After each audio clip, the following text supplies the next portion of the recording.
Terror Sombrio apresenta mais de uma hora de histórias de terror. Relatos Reais. Episódio 3.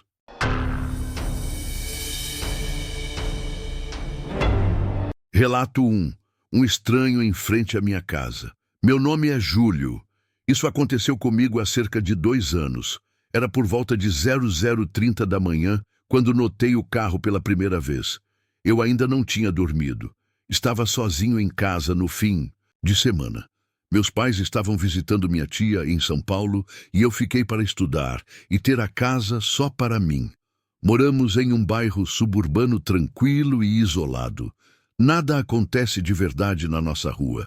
Ela é ladeada por casas idênticas de 2 andares, com as luzes da varanda brilhando em amarelo, árvores projetando sombras em gramados bem aparados. Naquela hora, o quarteirão inteiro deveria estar em silêncio. Meus vizinhos dos 2 lados também estavam viajando. A família à direita havia saído no início da tarde para um acampamento no interior. O casal à esquerda estava visitando Afilhanos, Estados Unidos. Lembro-me de ter visto as luzes da varanda apagadas mais cedo naquela noite, e ambas as entradas de veículos estavam vazias. Não havia nenhuma outra casa no quarteirão com um carro na frente. Eu tinha acabado de escovar os dentes e caminhava pelo corredor escuro do andar de cima quando passei pela janela do quarto da frente. As persianas estavam fechadas, mas vi uma luz fraca através das ripas. Não era forte, apenas um brilho suave e constante. Parei, aproximei-me e espiei pelas persianas. Estacionado bem em frente à nossa casa, havia um carro. Não estava ligado, não estava parando. Claramente estava ali há algum tempo.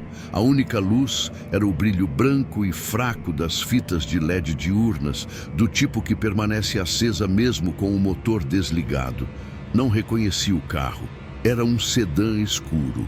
Vidros levemente escurecidos. Não estava em frente a uma garagem, apenas parado no meio-fio, bem em frente à nossa casa. Nossa rua não tem trânsito de passagem. Se você está aqui por alguém. Afastei-me da janela e apaguei a luz do corredor para poder enxergar melhor sem ser visto. Então, me aproximei novamente, abaixando-me sob a parte inferior da moldura da janela. As persianas ainda estavam fechadas, mas levantei uma delas delicadamente com 2 dedos. O homem no banco do motorista olhava fixamente para a frente, não para a casa. Apenas para a frente, inexpressivo. Eu não conseguia ver seu rosto com clareza, não em detalhes, mas conseguia distinguir o contorno de sua cabeça. Cabelo curto, imóvel. Olhos apontados diretamente para a frente do carro. Suas mãos não estavam no volante. Ele não se movia. Apenas sentado ali, como se tivesse sido congelado daquele jeito. Continuei agachado. Meus joelhos começaram a doer, mas não me mexi.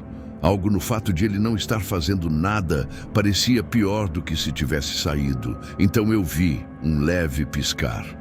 A luz da tela de um celular iluminando o interior do carro por alguns segundos. Ele estava usando o celular. Foi então que me mexi. Afastei-me lentamente da janela, mantendo-me abaixado. Virei-me e caminhei pelo corredor, passando por cada janela como se estivesse me esgueirando em um filme. Quando cheguei ao topo da escada, verifiquei 2 vezes se a porta da frente estava trancada. Depois, verifiquei a dos fundos. Depois, a garagem. Todas as portas. Todas as janelas. Trancadas. Cortinas fechadas.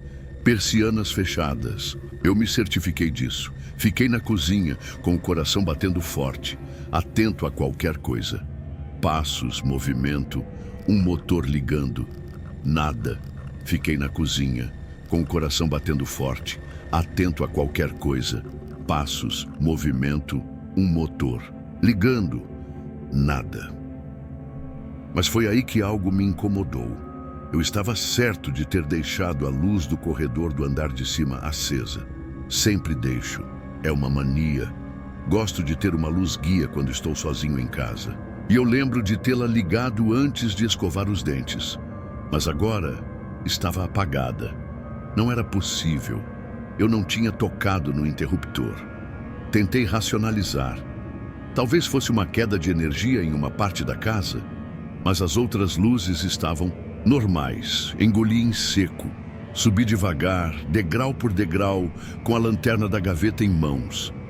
Cada rangido da madeira sob meus pés parecia alto demais. Quando cheguei ao topo, parei diante do corredor escuro.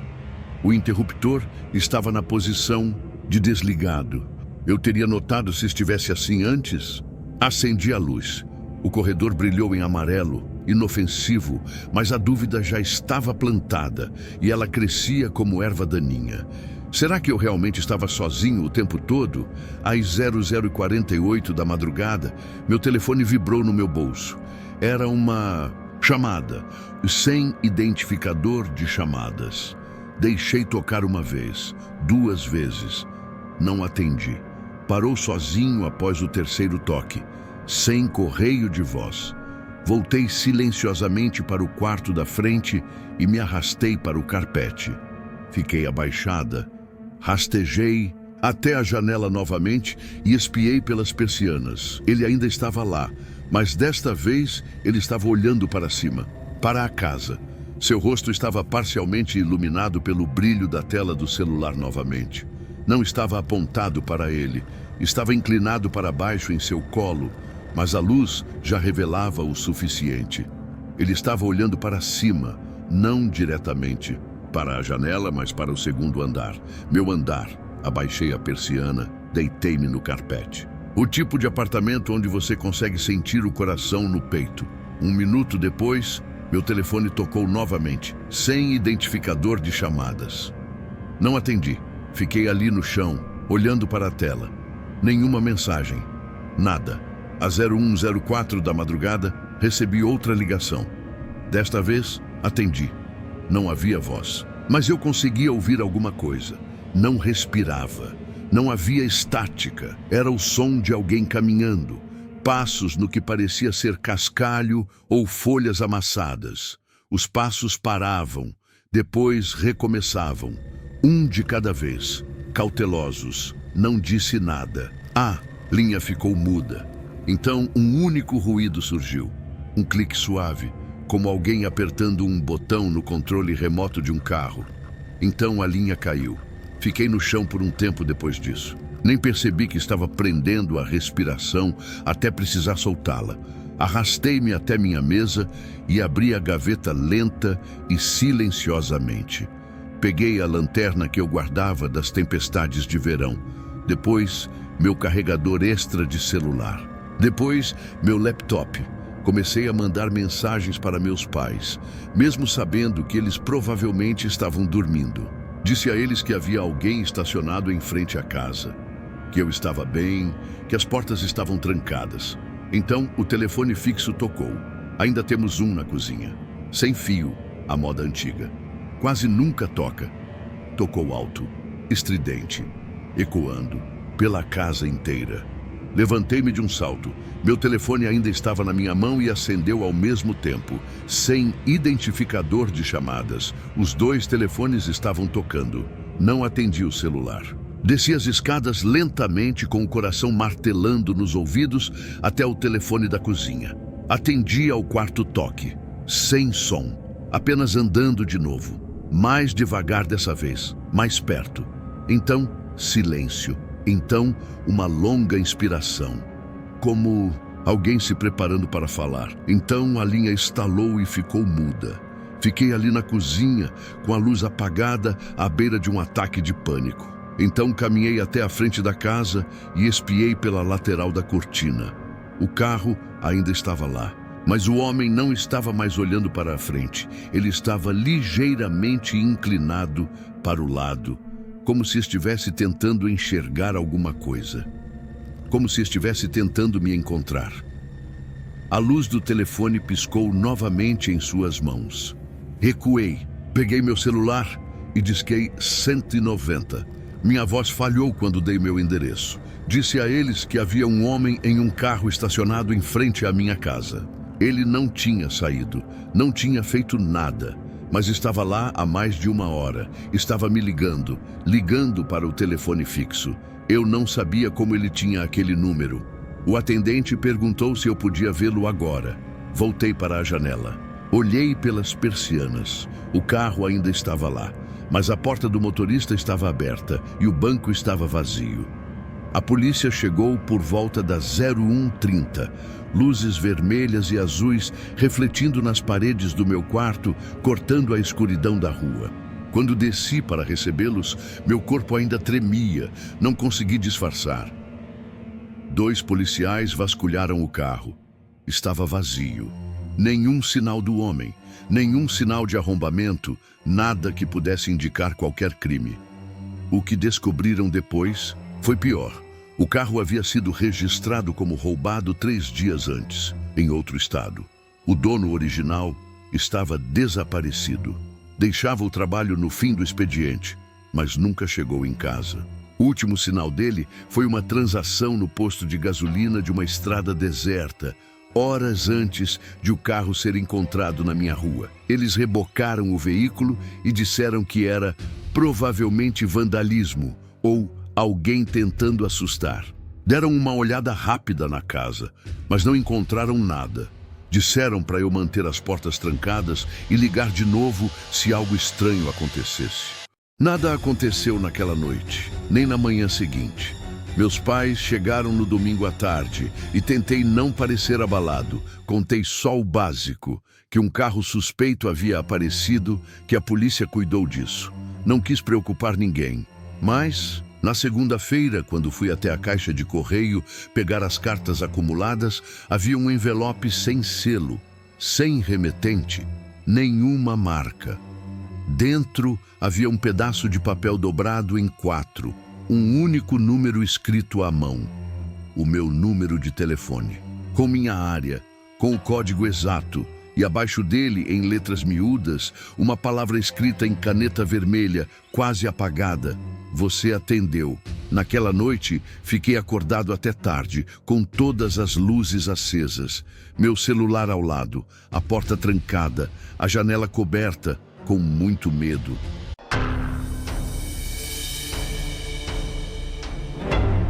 Relato 2. Minha herança. Tinha algumas regras estranhas. Quando Júlia recebeu a notícia da morte de sua avó, sentiu mais alívio do que tristeza.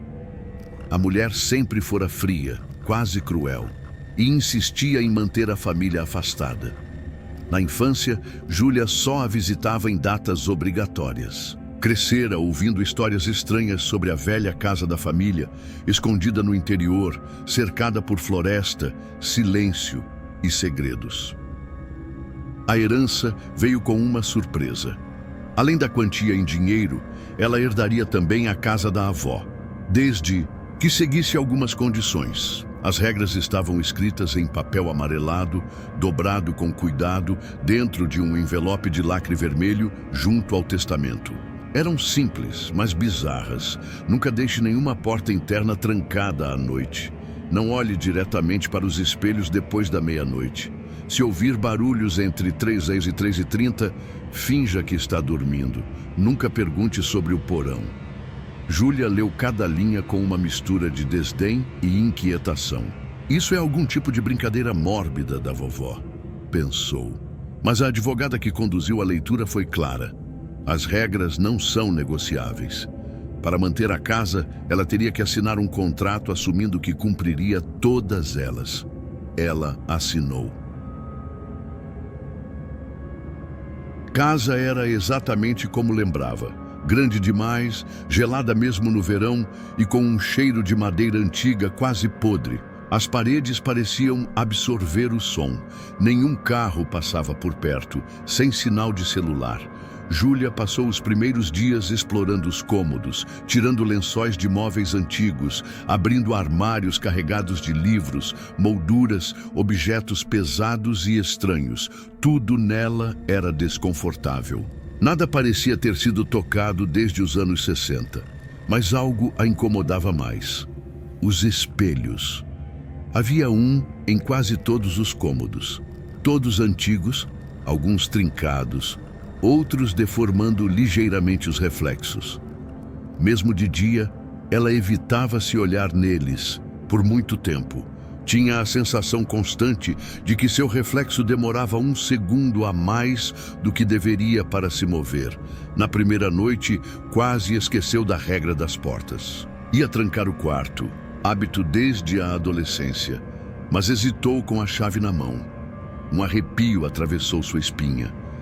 Deixou a porta encostada. Às 3h12 da madrugada, ouviu passos no corredor, lentos, precisos, como alguém descalço, caminhando devagar. Seu corpo congelou sob os lençóis. Não era vento, não era rato. Os passos pararam do lado de fora do quarto. Silêncio. Ela prendeu a respiração. A maçaneta girou bem devagar. A porta não se abriu. Os passos recomeçaram, afastando-se. Ela ficou imóvel até o amanhecer. No segundo dia, pensou em ir embora, mas algo na casa parecia puxá-la, como se estivesse em dívida. Como se sair sem entender a verdade fosse um erro. Passou o dia olhando os espelhos com mais atenção. Notou um padrão estranho nas molduras, símbolos entalhados, quase imperceptíveis. Começou a fotografá-los. Criou uma pasta chamada Coisas que Não Fazem Sentido. No terceiro dia, achou a porta do porão. Ficava escondida atrás de uma estante falsa, no fundo do corredor térreo. Estava trancada com um cadeado antigo, grosso. Júlia sentiu um impulso quase infantil de forçar a porta, mas parou. Nunca pergunte sobre o porão, e não era só a escrita no papel. Era um medo que ela não sabia nomear, como se houvesse algo vivo lá embaixo. Algo que sabia que ela o encontraria mais cedo ou mais tarde. As noites se tornaram piores. Sempre. Às 3h12, os passos voltavam. Eram diferentes a cada vez. Às vezes mais rápidos, às vezes hesitantes. Uma noite, os passos pararam, mas ela ouviu uma respiração. Baixa, quase humana. Muito perto da fresta da porta, ela começou a gravar áudios com o celular escondido. No dia seguinte, quando dava play, só havia silêncio. Nem os próprios movimentos dela sob o lençol apareciam. Nada. Começou a desconfiar de si mesma.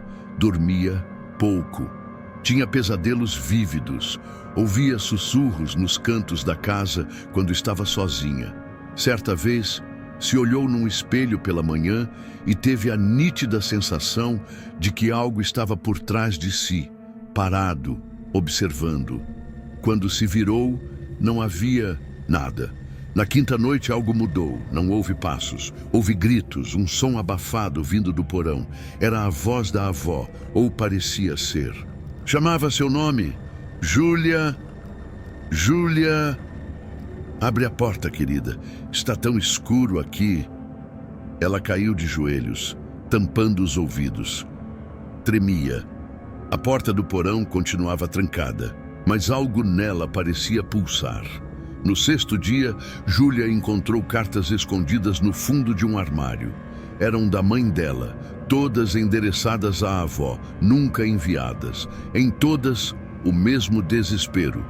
Você precisa queimar os espelhos. Não a deixe dormir no quarto do fundo. Ele sai toda noite e me observa. Você trouxe isso para nossa família. Júlia leu todas, uma a uma, até as mãos suarem frio. Sentiu uma dor aguda no peito. Era tudo real. E agora era dela. Na última noite, Júlia se trancou no banheiro às 23h50. Sentou no chão, em frente ao espelho. Fixou os olhos no próprio reflexo. Meia-noite, ela viu a si mesma, mas sorrindo. Ligeiramente, de um jeito que ela não estava, sorrindo. E atrás dela, no reflexo, a porta do porão estava aberta, mesmo trancada na realidade. Mesmo trancada, o reflexo deu um passo à frente, e então a luz piscou. A casa entrou em silêncio absoluto. Dias depois, o advogado da família retornou à propriedade após Júlia não responder nenhuma ligação. Encontrou tudo exatamente como deixara. A casa estava silenciosa, fria, intacta. Os espelhos todos cobertos com lençóis, as portas abertas. Nada parecia fora do lugar, exceto por uma folha de papel deixada em cima da mesa da sala. A mesma caligrafia do testamento. Apenas uma nova regra: nunca, em hipótese alguma, converse com o reflexo.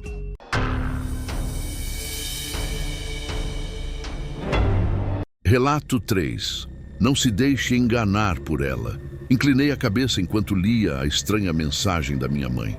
Não havia contexto em uma conversa anterior ou preparação para justificar a estranha mensagem enigmática. Eu não mandava mensagem para minha mãe havia algumas horas e, mesmo assim, era para lembrá-la de comprar ração para cachorro no caminho da igreja para casa naquela noite. De quem estamos falando? Respondi e esperei. Nada. Minha cadela, Lucy, levantou a cabeça, de repente, antes de soltar uma série de latidos altos, enquanto corria em direção à porta da frente. O barulho alto e inesperado me fez pular da cadeira. Minha cadela olhou fixamente para a porta e latiu intensamente.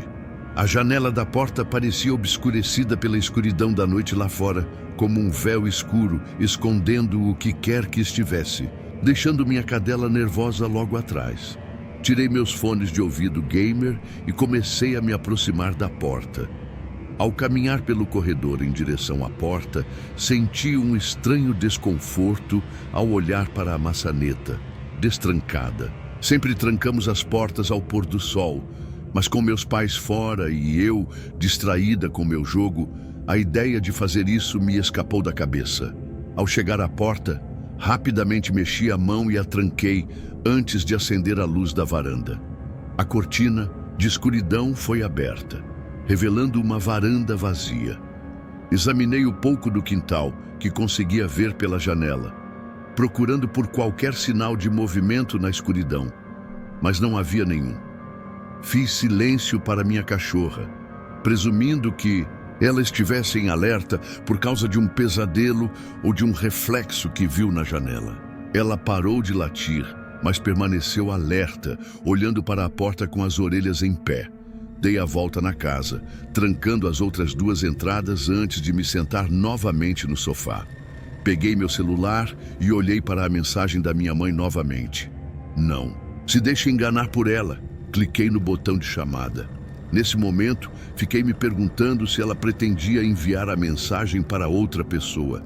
Se não tivesse, eu queria saber de quem a mensagem estava falando e como eles estavam tentando me enganar. O telefone tocou algumas vezes antes de cair na caixa postal.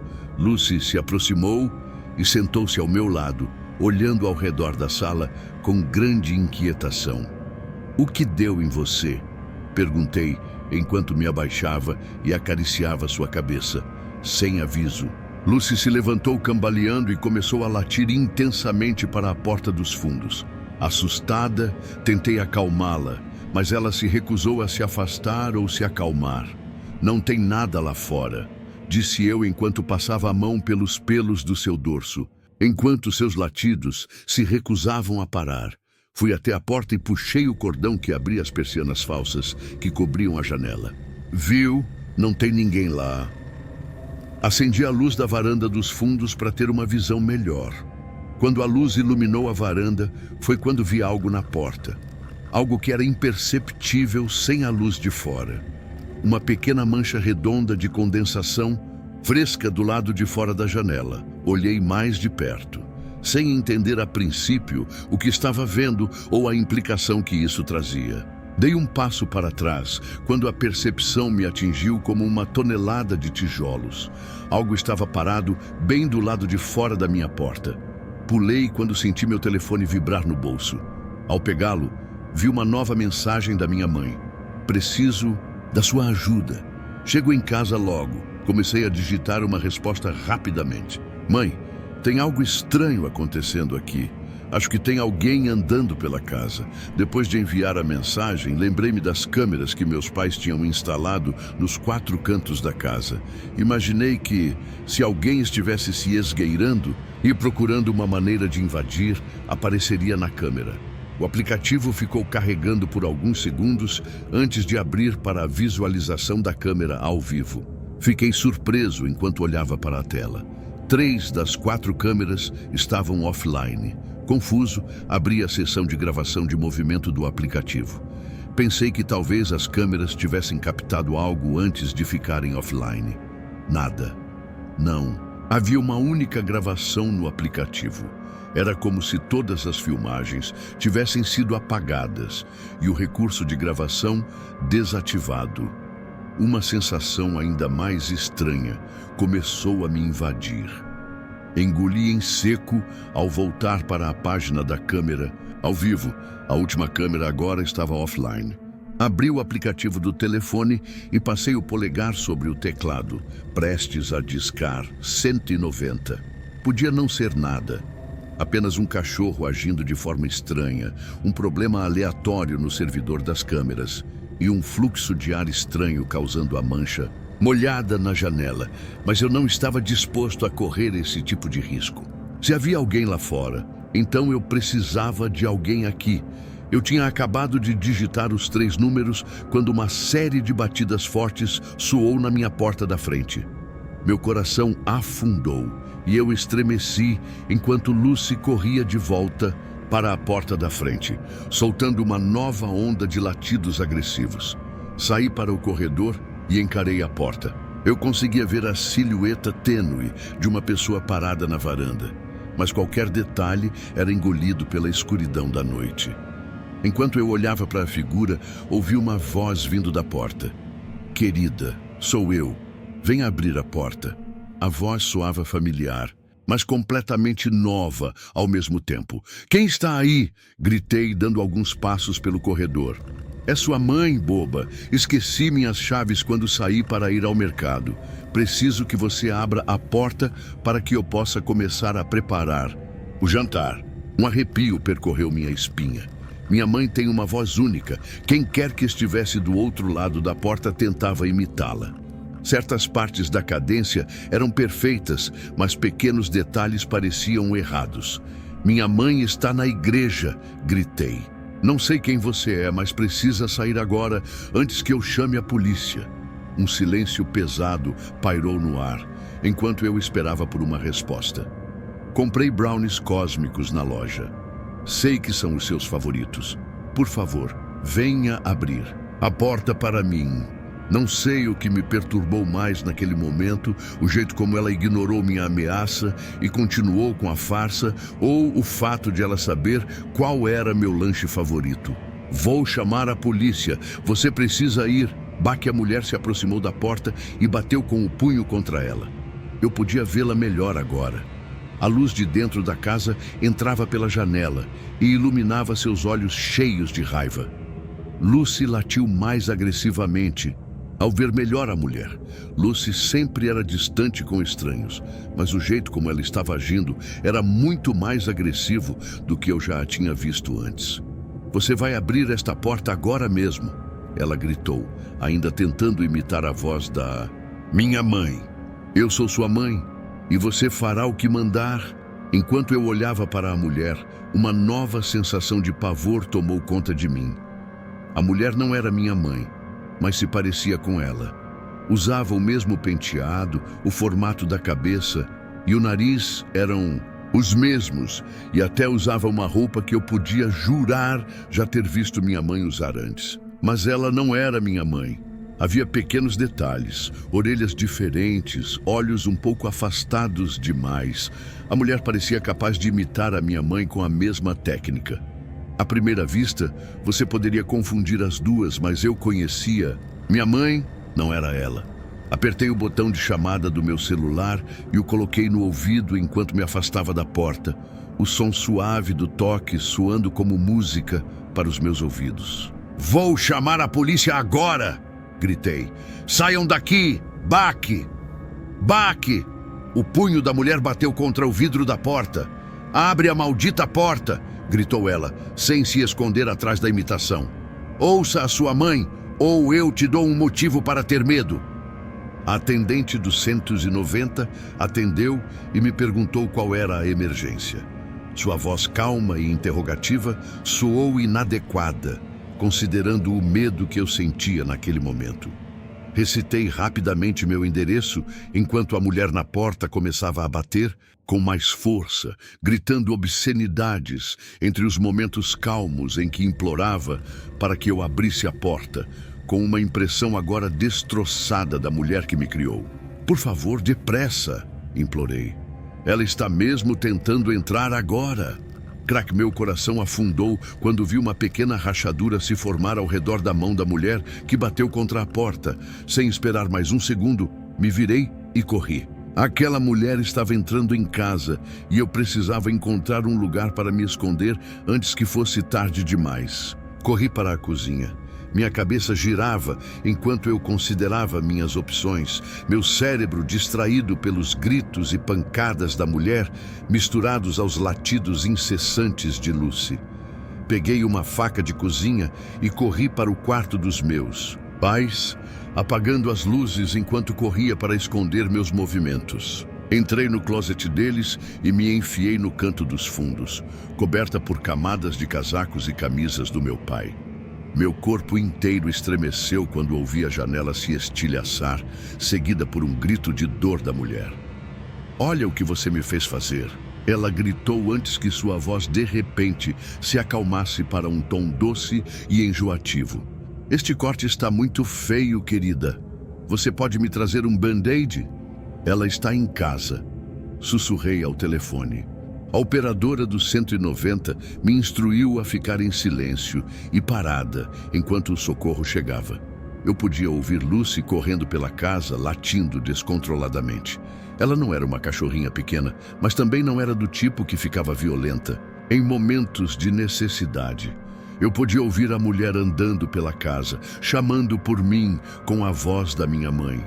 "Querida, isso tudo é um mal-entendido. Venha me ver. Deixe-me te abraçar." Pelo som, ela estava olhando ao redor da cozinha e da sala. "Lucy está agindo de forma muito estranha", gritou ela. "Talvez aquela dieta que a colocamos nela esteja fazendo algo estranho. Venha dar uma olhada nela para mim." Tínhamos colocado Lucy em uma dieta especial algumas semanas antes. Não havíamos contado a ninguém, mas ela sabia. "Você sempre gostou de brincar de esconde-esconde quando era pequena", disse ela enquanto a ouvia entrar no quarto dos meus pais. "Mesmo quando ninguém mais estava brincando. Apenas venha me ver." Eu não falei, não chorei, não respirei. Silenciei meu telefone para que a voz da telefonista não fosse ouvida. Fiquei em silêncio, com um medo paralisante pela minha vida. Cada segundo, uma eternidade. Cada som de passos se aproximando provocava um aperto ainda maior no meu estômago. "Você sempre foi tão desobediente", ela falou suavemente, sua voz sufocando a raiva. "Você sempre foi meu menos favorito, mas eu ainda te amo." Ouvi o clique da porta do armário quando ela girou a maçaneta. "Você deveria valorizar nossa família como eu." Ouvi a porta se abrir. Eu podia ver lampejos de luz vindos do quarto, dançando entre as cortinas que me cobriam. Eu sabia que a qualquer momento a horrível imitadora puxaria as roupas e me mataria. Agarrei a faca com mais força. Eu nunca fui uma lutadora. Eu sabia que, entre meu medo e minha falta de experiência, não tinha chance. Eu lutaria, mas sabia que falharia. Sua voz suave e assombrosa preencheu o armário. "Vamos passar um tempo maravilhoso em família juntos." Sua voz foi cortada pelo som das sirenes da polícia vindo da nossa rua. Ela esperou um momento e então suspirou profundamente. "Que pena." E ela sussurrou antes que eu ouvisse seus passos se retirando rapidamente do quarto. Comecei a ofegar ao ouvir os policiais gritando enquanto entravam na casa. Eu não conseguia acreditar que o calvário tinha acabado. Caminhei em choque enquanto os policiais me guiavam pela casa coberta de sangue. Lucy nos seguiu, recusando-se a sair do meu lado. Fiz uma pequena oração, agradecendo a Deus por aquela mulher não ter feito nada a Lucy, além de assustá-la. Os policiais me levaram para fora e me interrogaram sobre os acontecimentos, enquanto outros policiais vasculhavam a área tentando encontrar a mulher. Nunca encontraram. Quando meus pais chegaram em casa, agarrei-me a eles e chorei nos braços da minha mãe. Em meio aos meus gritos ofegantes, fiz a única pergunta que me ocorreu naquele momento. Quem era ela? Como você sabia? Minha mãe me olhou confusa. Como eu sabia o quê, querida? A mulher que você enviou aquelas mensagens de texto. O rosto da minha mãe empalideceu. Não peguei meu celular a noite toda. Esqueci quando fui à igreja. Estava em algum lugar da casa. Olhei para o meu celular enquanto tentava compreender os fatos aterrorizantes da situação. A mulher estivera na casa em algum momento, sem que eu percebesse. De repente, meu celular vibrou na minha mão. Uma notificação do Facebook. Minha mãe havia me marcado em alguma coisa. Abri a notificação do meu celular para uma publicação pequena e simples, de apenas alguns segundos atrás. Eram duas. E fotos. A primeira era uma foto de família que havíamos tirado alguns anos atrás, quando fomos de férias para a Disney World. A segunda foto era minha, em pé na porta da frente, olhando pela janela. Acima das fotos, havia uma pequena linha de texto que dizia simplesmente: "Eu amo minha família". Relato 4. O homem que nos observava dormir. Sou do Sri Lanka, tenho 26 anos e sou budista. Agora, e esta é a primeira vez que compartilho algo online, especialmente uma história como esta. É sobre a coisa mais assustadora que já me aconteceu. Quando eu estava no ensino médio, eu queria escrever sobre isso há anos, mas sempre que tentava, algo atrapalhava. Bem, aqui vai. Isso aconteceu quando eu estava na 10ª ou 11ª série. Meu irmão mais novo e eu dividíamos uma cama naquela época. Ele estava na 6ª ou 7ª série. Antes de começar, deixe-me pintar o quadro. Nosso quarto ficava de frente para a rua principal Colombo Candi. A cama estava enfiada em um canto, com a cabeceira encostada na parede. Aos pés da cama havia um pequeno vão, talvez 60 centímetros, entre nós e um guarda-roupa pressionado firmemente contra a parede. Do outro lado ficava a porta do quarto. Bem ao lado da porta havia uma velha mesa de ferro com uma perna curta. Então, se você batesse nela, ela balançava e fazia um barulho alto de "papai", porque não conseguia ficar firme. Certo, é aqui que começa. Naquela noite, meu irmão e eu fomos para a cama por volta das 21h30 ou 22h. Eu não conseguia dormir. Estava quente e úmido, e eu estava inquieto. Meu irmão, porém, pareceu cochilar rápido. Através da cortina da nossa porta, eu podia ver a luz da sala ainda acesa. Cerca de 30 minutos depois de nos deitarmos, minha mãe, meu pai e minhas irmãs apagaram as luzes e foram dormir também. Fechei os olhos, mas o sono não vinha. O calor, o suor, era brutal. Tentei muito cochilar, mas não consegui. As horas se passaram, talvez 2 ou 3, e eu ainda estava acordado. A essa altura, a rua lá fora estava completamente silenciosa, nenhum carro passando. Então, do nada, ouvi passos dentro de casa. Passos lentos e firmes, como alguém andando de sapatos no chão de ladrilhos, vindo da sala em direção ao nosso quarto. Sem pressa, apenas calma e cada vez mais alto, mais perto. Meu coração batia forte. O som parou bem na nossa porta. Mantive os olhos bem fechados, apavorada demais para olhar, e puxei o lençol sobre a cabeça, como se ele fosse me proteger. Por um momento, houve um silêncio mortal. Então, de repente, a mesa do nosso quarto fez papá, como se algo a tivesse batido. Agora eu sabia, alguém estava lá. Esqueça o calor. Eu estava suando de puro medo, tremendo sob o lençol. Eu queria espiar, mas estava apavorada. Finalmente, não aguentei. Agindo como se estivesse dormindo, deslizei o lençol para baixo e abri os olhos só um pouquinho. Eu não conseguia acreditar. Um homem estava sentado na mesa. Parecia estar vestido para uma entrevista de emprego. Calça comprida, uma camisa de manga comprida para dentro da calça. Seu cabelo estava meio comprido, roçando os ombros. Com os olhos meio abertos, não conseguia distinguir seu rosto claramente, mas lá estava ele. Uma perna em cima de uma cadeira, a outra no chão, a mão no quadril, olhando para a nossa cama. Eu queria gritar, mas minha voz sumiu. Tentei várias vezes, nada saiu. Eu não conseguia nem me virar para o meu irmão. Meu corpo parecia uma pedra. Em pânico, fechei os olhos novamente e puxei o lençol de volta sobre a minha cabeça. Eu estava tremendo agora, morrendo de medo. Minutos se passaram, talvez mais, e eu não ouvi um som. Meu irmão se mexeu no sono ao meu lado, mas foi só isso. Eu tive que verificar novamente. Ainda fingindo estar inconsciente, puxei o lençol e espiei a mesa. Ele tinha sumido. Senti um lampejo de alívio, mas então pensei, para onde ele foi? Abaixei mais o lençol e olhei para o guarda-roupa aos nossos pés. Lá estava ele, parado bem na beira da cama, olhando para nós. Alto, talvez 1,80 m, vestido elegantemente como antes. O guarda-roupa também tinha quase 2 metros de altura, e ele correspondia perfeitamente à altura. O suor me encharcava, mas eu me sentia gelada, presa no lugar. Meu irmão continuava se revirando, sem entender nada. Eu não conseguia nem cutucá-lo. Meu braço não se mexia.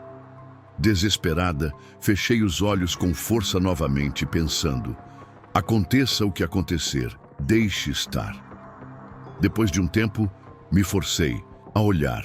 Inclinei a cabeça para baixo, entreabri os olhos e verifiquei os pés da cama. Ele não estava lá, nenhum som em lugar nenhum. Olhei para a mesa vazia. Meu coração se aliviou um pouco. Quem quer que fosse, ele se foi, pensei. Sentindo-me mais segura, ajeitei meu travesseiro e olhei para cima. Foi quando vi algo que nunca vou esquecer. Nunca. Digitando isso agora, minhas mãos estão tremendo. Meus ouvidos parecem congelados.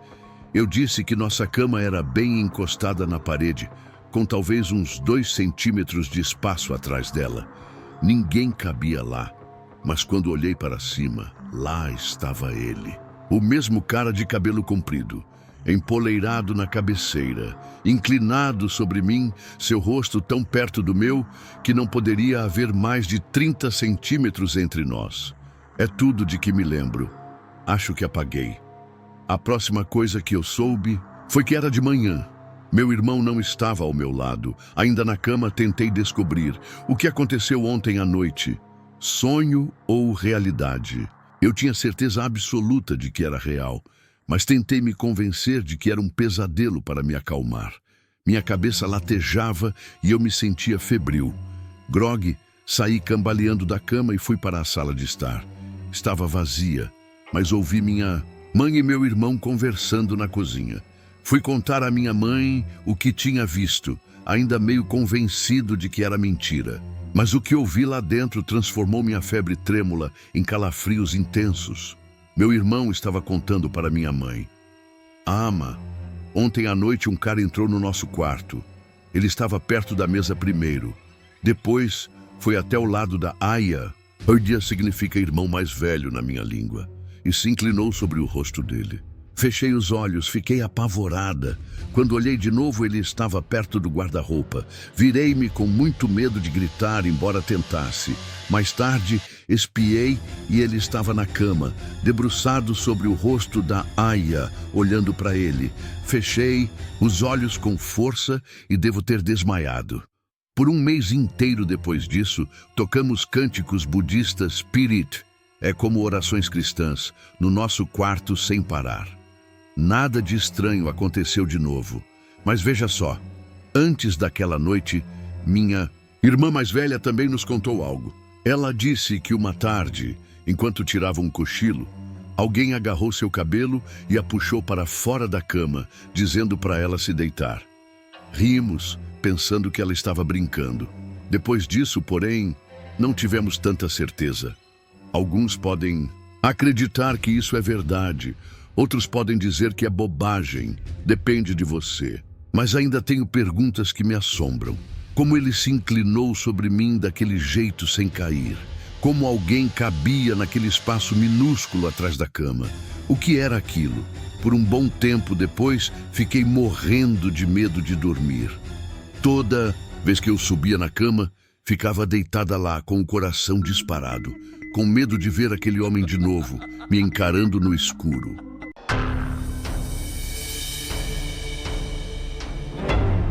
Relato 5.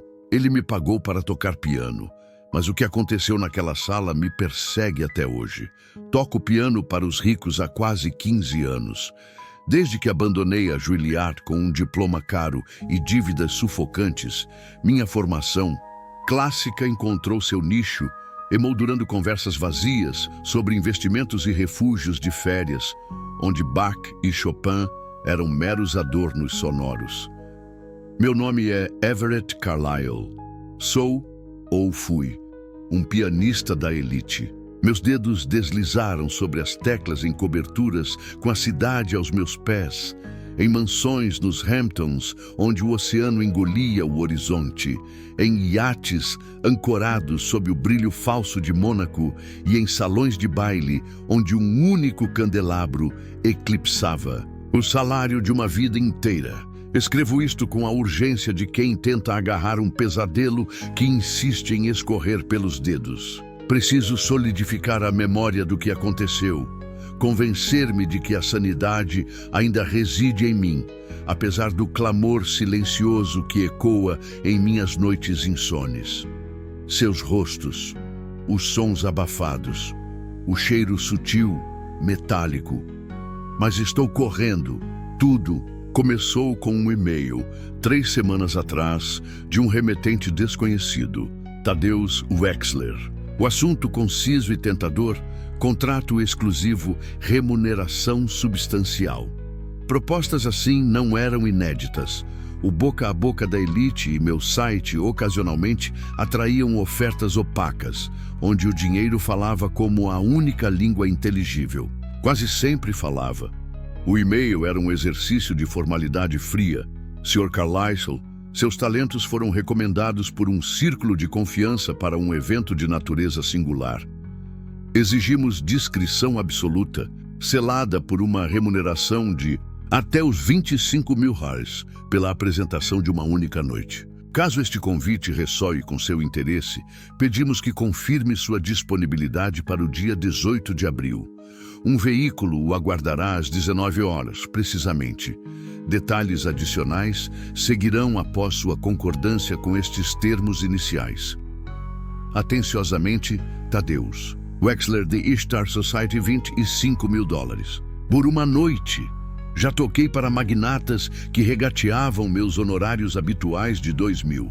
Ou era uma elaborada farsa, ou a alternativa pairava, sombria e inominável. A curiosidade, alimentada por um saldo bancário periclitante, venceu. Respondi no mesmo instante. Menos de 1 hora depois, o telefone tocou. Uma voz feminina, gélida e profissional, identificou-se apenas como Sra. Harlow. Sua dicção carregava a marca de anos domando o caos e a excentricidade da alta sociedade. Sr. Carlyle, agradecemos sua prontidão. O Sr. Wexler antecipou seu interesse em nossa proposta. Antes de avançarmos, devo sublinhar a primazia da discrição. O evento para o qual o senhor será contratado transcende a esfera do privado. Compreendo. Minha carreira tem sido pontuada por eventos confidenciais. A confidencialidade é um pilar dos meus acordos. Isto, ela corrigiu, a voz agora tingida de um aviso sutil, vai além da confidencialidade padrão, Sr. Carlyle. Os participantes deste encontro prezam seu anonimato acima de todas as coisas. O senhor estará sujeito a acordos suplementares, incluindo um pacto de silêncio com penalidades significativas. Algo em seu tom, uma nota dissonante sob a polidez, plantou uma semente de hesitação em minha mente. Que natureza exata tem este evento? Aventurei. um conclave anual da Sociedade Star. Uma organização filantrópica de longa e peculiar história. A noite culminará em um jantar, discursos e uma cerimônia. Seu papel será o de prover a tapeçaria sonora para toda a ocasião. E o repertório desejado, predominantemente clássico. Um programa específico será fornecido em data próxima. O Sr. Wexler solicitou particularmente o noturno em Mi bemol maior de Chopin, juntamente com peças selecionadas de Debussy e Satie. Pedidos singulares, mas a atmosfera de estranheza se adensava. E a localização? Uma propriedade isolada no Vale do Hudson. Como mencionado, o transporte será providenciado, garantindo seu retorno ao amanhecer. Hesitei. A imagem de $25 mil. 6 meses de aluguel em Manhattan, atuando como um imã irresistível. Aceito. Excelente. Um mensageiro entregará a documentação amanhã. Solicitamos sua assinatura em todos os documentos e a devolução imediata com o portador. A não conformidade invalidará nosso entendimento. A papelada chegou pontualmente. Um envelope pardo espesso, contendo o acordo de confidencialidade mais draconiano que jamais vira. Suas cláusulas se estendiam para além do sigilo habitual, proibindo sequer a menção da existência do evento, sob pena de perder meus honorários e enfrentar um processo por danos de até $5 milhões. Acompanhando o contrato, uma lista de instruções, fria e taxativa. Traje preto formal obrigatório, smoking, camisa branca, gravata borboleta preta. Proibido portar quaisquer dispositivos eletrônicos. Silêncio absoluto, a menos que interpelado diretamente. Permanecer. Ao piano, exceto sob instrução explícita. Executar apenas as peças listadas no programa fornecido. Não iniciar conversas com os convidados, a menos que eles o façam primeiro. A última instrução estava sublinhada. O que se passa na sociedade, permanece na sociedade. O programa musical era uma seleção meticulosa de melancolia e introspecção. Clair de Lune, de Debussy. As Gynopédies, de Satie. Diversos noturnos e prelúdios de Chopin e as variações Goldberg de Bach. Música, sublime, mas que em conjunto evocava uma solenidade quase fúnebre. Um alarme silencioso soou em minha mente. O dinheiro era tentador, mas a aura de tudo era visceralmente errada. Contudo, como muitos à beira de uma bonança financeira, racionalizei. A excentricidade era moeda corrente entre os ricos. Suas reuniões sociais frequentemente desafiavam a norma, regidas por códigos arcaicos. Esta seria apenas mais uma noite, servindo de trilha sonora para egos inflados. Quão terrivelmente enganado eu estava. O dia 18 de abril amanheceu com uma tensão quase palpável. Às 19 horas em ponto, um Suburban preto com vidros impenetráveis estacionou em frente ao meu prédio. Em Morningside Heights, o motorista, um homem corpulento de corte de cabelo militar que se identificou apenas como Reed, abriu a porta em silêncio. O interior do veículo era um santuário de couro macio e escuridão filtrada. Uma divisória de vidro selando meu espaço do dele. No assento ao meu lado, uma pequena caixa continha uma máscara de seda espessa e um cartão lacônico. Por favor, coloque isto antes de chegarmos ao nosso destino. Isso ultrapassava os limites da estranheza. Com licença, minha voz soou tensa, na quietude do carro. Não fui informado sobre isso. A divisória deslizou ligeiramente. Instruções do Sr. Wexler, senhor. Protocolos de segurança. Posso levá-lo de volta ao seu apartamento, se preferir. O contrato será cancelado. $25 mil. A máscara deslizou sobre meus olhos, engolindo a luz. A viagem pareceu esticar-se por horas, a privação da visão distorcendo minha percepção do tempo. O asfalto liso deu lugar a um caminho irregular, presumivelmente estradas rurais, serpenteando pela escuridão. Finalmente, o carro desacelerou e parou. O som de cascalho estalando sob os pneus, seguido pelo silêncio pesado do motor desligado. Chegamos, Sr. Carlyle. Pode remover a venda agora. Pisquei, meus olhos lutando para se ajustar à luz crepuscular. Erguendo-se diante de mim, uma estrutura que desafiava a mera descrição de mansão. Uma vasta construção de pedra, evocando a austeridade gótica de um castelo inglês transplantado para o interior de Nova York. Torres imponentes perfuravam o céu e janelas amplas refletiam o pôr do sol em tons de sangue e âmbar. Os jardins eram impecáveis, fontes de pedra sussurrando em meio a caminhos ladeados por tochas inertes. Reed me guiou até uma entrada lateral, onde fomos recebidos por uma mulher esguia vestida de preto. Seus cabelos estavam presos tão firmemente que repuxavam sua pele pálida. Sr. Carlyle, sou a Sra. Harlow. Trocamos palavras ao telefone. Seu aperto de mão foi breve, quase um toque fantasmagórico. Os convidados começarão a chegar em breve. Acompanhá-lo-ei ao salão de baile. Atravessamos corredores de serviço, evitando o que imaginei serem os aposentos principais da casa. A decoração era opulenta, pinturas a óleo emolduradas em ouro maciço, móveis antigos impregnados de história, tapetes persas abafando o som de nossos passos sobre o piso de madeira lustrada. Cada detalhe gritava riqueza ancestral. O salão de baile era um espaço imenso, o teto pairando a uma altura vertiginosa, adornado com intrincados trabalhos em gesso e um lustre colossal que irradiava uma luz fria. Em uma das extremidades, uma plataforma elevada ostentava um Steinway preto reluzente. O salão estava vazio, mas dezenas de mesas redondas cobertas com toalhas pretas aguardavam, cada uma adornada com porcelana fina, cristal e prata. "O senhor tocará daqui", disse a Sra. Harlow, gesticulando para o piano. "O programa está sobre o palco. Familiarize-se com a sequência. O tempo é um fator crucial esta noite." Olhei para o programa novamente. A mesma seleção que eu havia ensaiado, mas agora cada peça vinha acompanhada de um horário específico, o noturno de Chopin. Estava marcado para as 21h45, com a palavra crítico rabiscada em vermelho ao lado. "O que acontece às 21h45? Perguntei, a apreensão crescendo como uma sombra. A expressão da Sra. Harlow permaneceu inalterável. "A cerimônia terá início.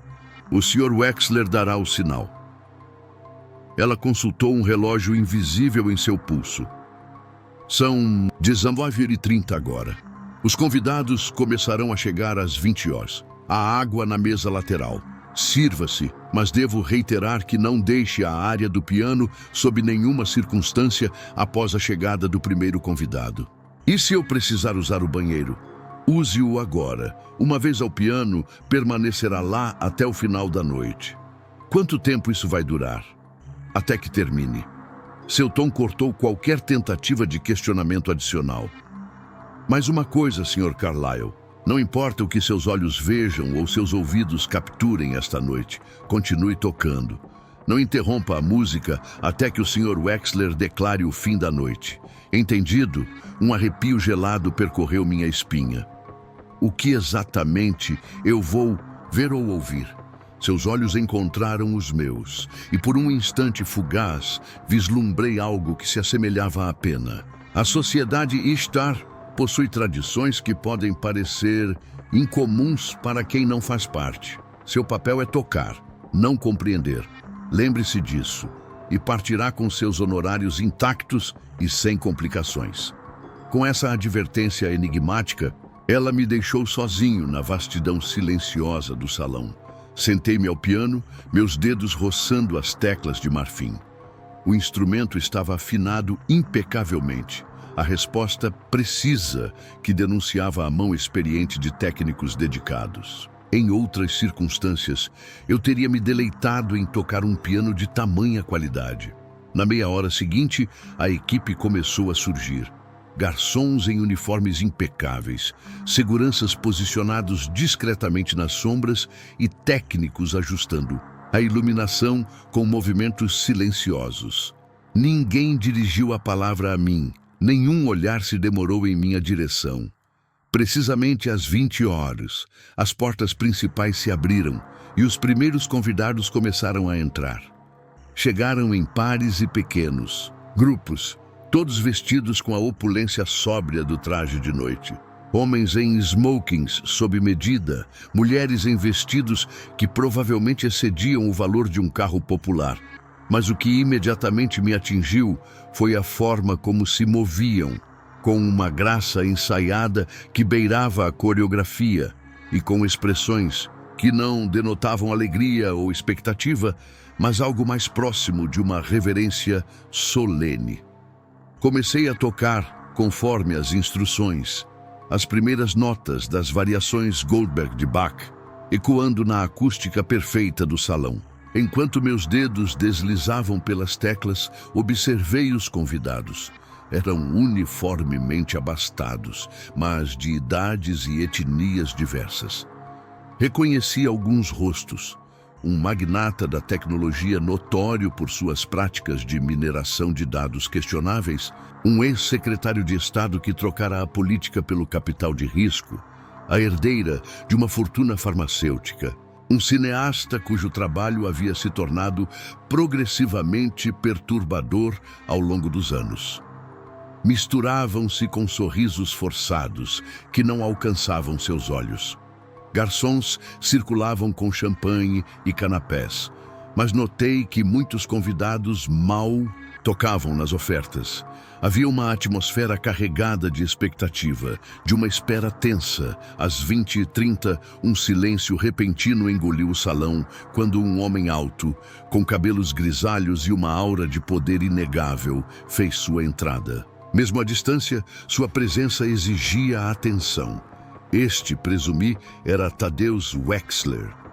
Ele se moveu pela multidão, aceitando acenos de deferência e apertos de mão breves.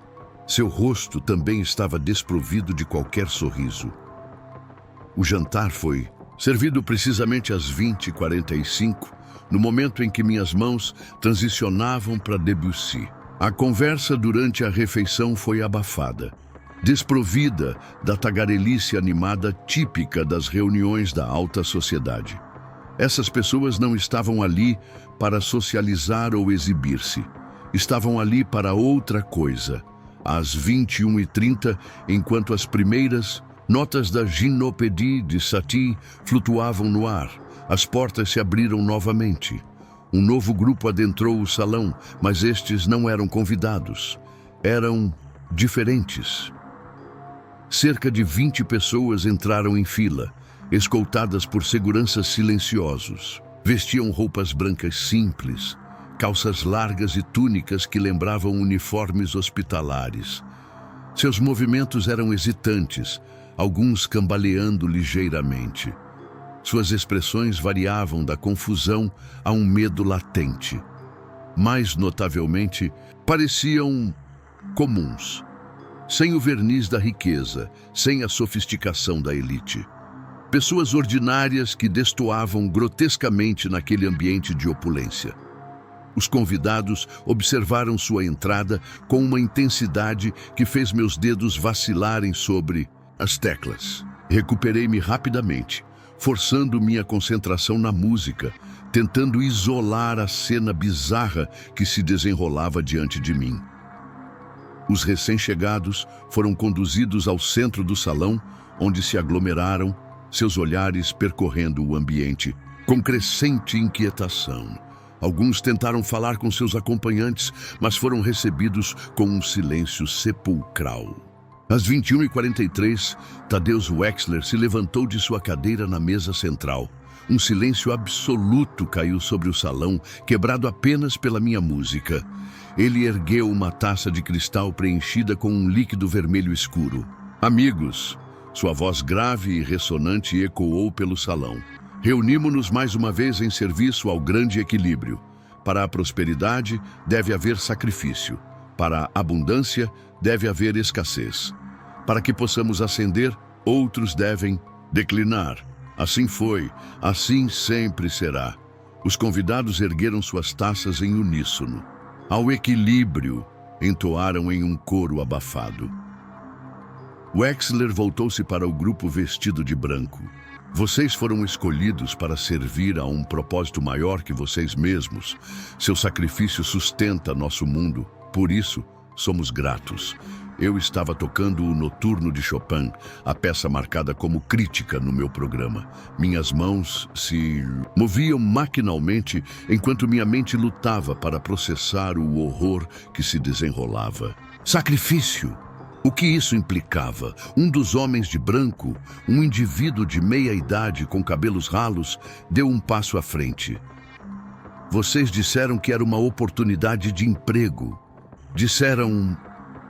Um segurança se moveu com uma velocidade surpreendente, pressionando algo contra o pescoço do homem. Ele caiu de joelhos, arquejando por ar. Wexler continuou imperturbável. Esta noite, renovamos nosso pacto. Esta noite, garantimos mais um ano de prosperidade. Quando o noturno atingiu sua seção central, a atmosfera no salão tornou-se palpável, carregada de uma tensão sinistra. Os convidados levantaram-se de suas mesas e formaram um círculo ao redor do grupo de branco, agora visivelmente aterrorizado. Cada convidado retirou uma pequena faca de obsidiana de dentro de suas vestes formais. Meu sangue gelou, mas meus dedos obedeceram ao comando silencioso da música. As palavras da Sra. Harlow ressoaram em minha mente. Não importa o que seus olhos... Vejam ou seus ouvidos capturem esta noite. Continue tocando. Comecem! Ordenou Wexler, sua voz cortando o ar como uma lâmina. O que aconteceu em seguida se gravou em minha memória com a nitidez brutal de uma tortura. Os convidados avançaram em uníssono, cada um selecionando uma das pessoas de branco. Houve um breve momento de luta confusa, abafada pelos seguranças que imobilizavam as vítimas. Então, com uma precisão fria e ensaiada, cada convidado fez um pequeno corte no antebraço da pessoa escolhida, coletando gotas de sangue em suas taças de cristal. Não era um massacre caótico como meu terror inicial havia imaginado. Era algo mais ritualístico, mais controlado, mas infinitamente mais perturbador.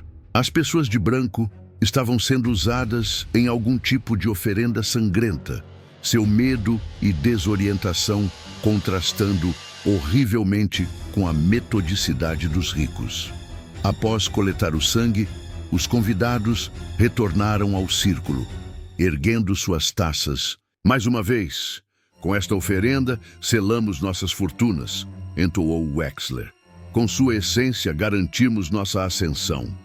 Os convidados beberam de suas taças, todos eles. Engoliram o sangue de estranhos, com a mesma indiferença com que se degusta um vinho raro. A bile subiu à minha garganta, mas me forcei a manter o ritmo da música. O noturno fluiu para sua coda melancólica, meus dedos tremendo imperceptivelmente sobre as teclas. As pessoas de branco foram conduzidas para fora do salão, seus rostos pálidos e chocados. Notei algo mais. Pequenas bandagens adesivas em seus braços, um detalhe sutil que sugeria que aquela não era a primeira doação que suportavam.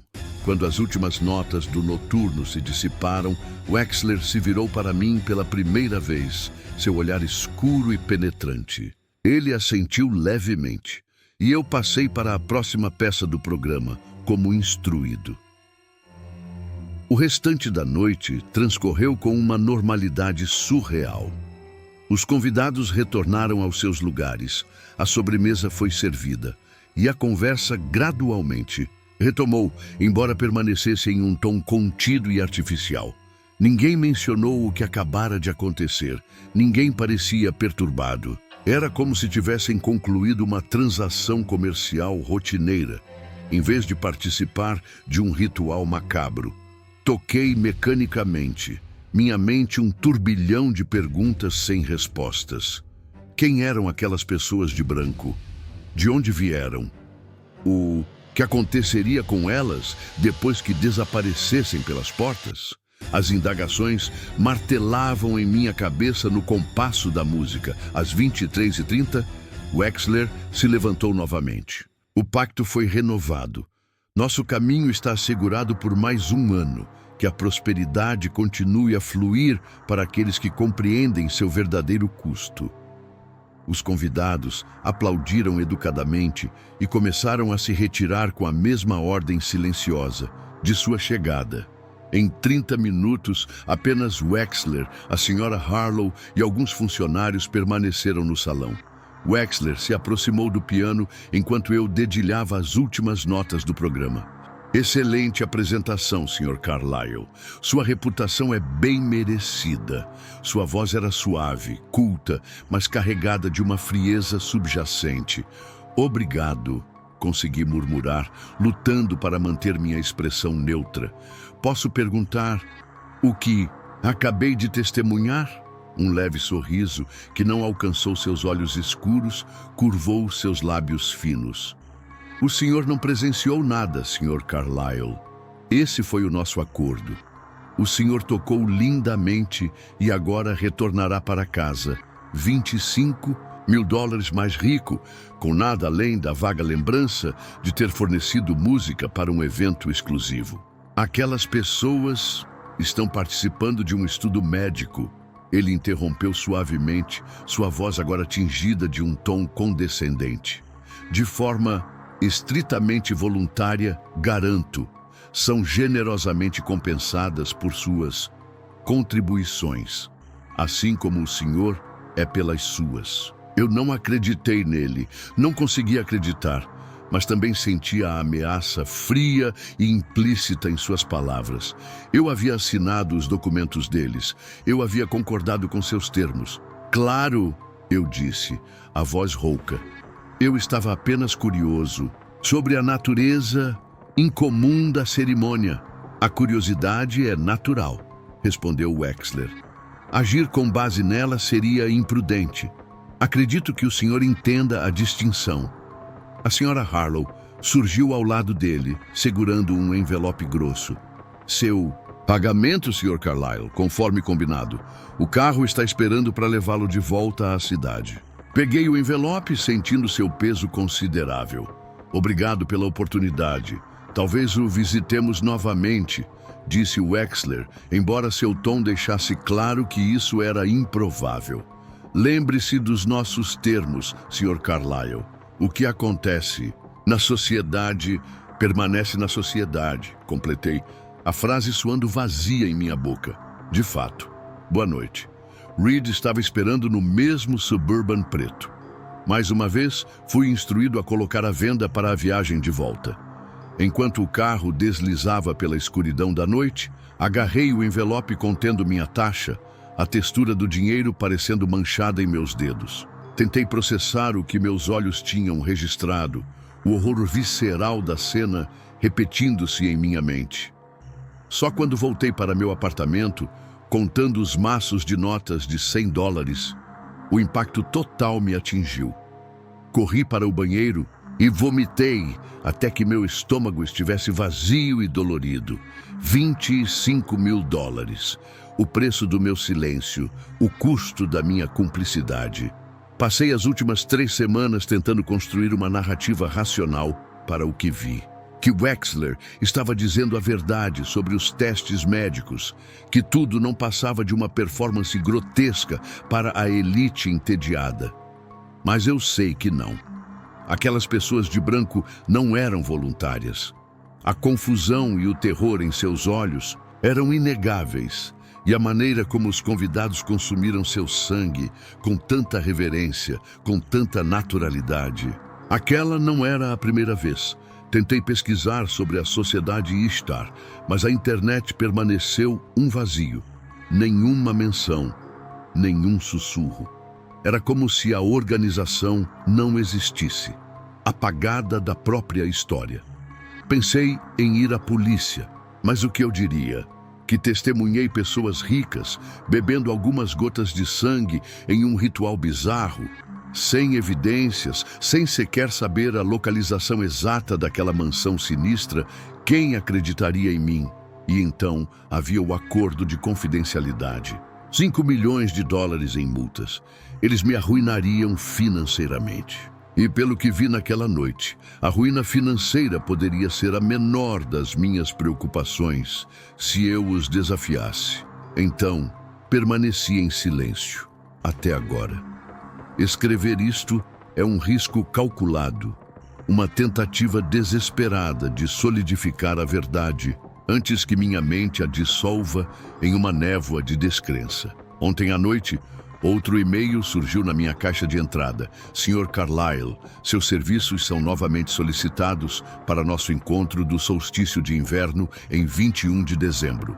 A compensação será dobrada em reconhecimento ao seu retorno. Um veículo o aguardará às 19 horas. A sociedade ficou satisfeita com seu desempenho e discrição. Atenciosamente, Tadeusz Wexler A. Sociedade Star. 50 mil dólares. Por uma noite tocando piano, enquanto a elite sacia sua sede obscura, eu deveria apagar o e-mail. Deveria mudar de apartamento, mudar de nome, desaparecer no anonimato da cidade, mas 50 mil dólares e uma parte de mim, uma parte sombria e insidiosa que eu nunca soube que existia, anseia por voltar, para desvendar o que testemunhei, para descobrir o destino daquelas figuras de branco depois que somem pelas portas, para entender o verdadeiro significado do grande equilíbrio. Tenho até dezembro para decidir. Até lá, continuarei tocando. Em festas comuns da sociedade, fornecendo música ambiente para os meramente ricos, em vez dos obscenamente poderosos. Sorrirei, acenarei com a cabeça e fingirei ser apenas um pianista, nada mais. Mas toda vez que fecho os olhos, vejo Wexler erguendo sua taça manchada. Ouço suas palavras sobre sacrifício e equilíbrio. E me pergunto, quantos outros já estiveram nesta encruzilhada? Quantos testemunharam a cerimônia e escolheram o dinheiro em vez da moralidade? Quantos retornaram para uma segunda apresentação? E a pergunta mais perturbadora de todas: se eu voltar, algum dia terei permissão para sair novamente? O solstício de inverno se aproxima, lançando uma sombra fria sobre minha indecisão. A sociedade Star aguarda minha resposta. Se você já passou por algo parecido ou tem alguma teoria sobre o que aconteceu, deixe seu comentário aqui embaixo. E se ainda não se inscreveu, faça isso agora, porque histórias como essa estão longe de acabar. Nos vemos no próximo vídeo, onde o impossível se torna real.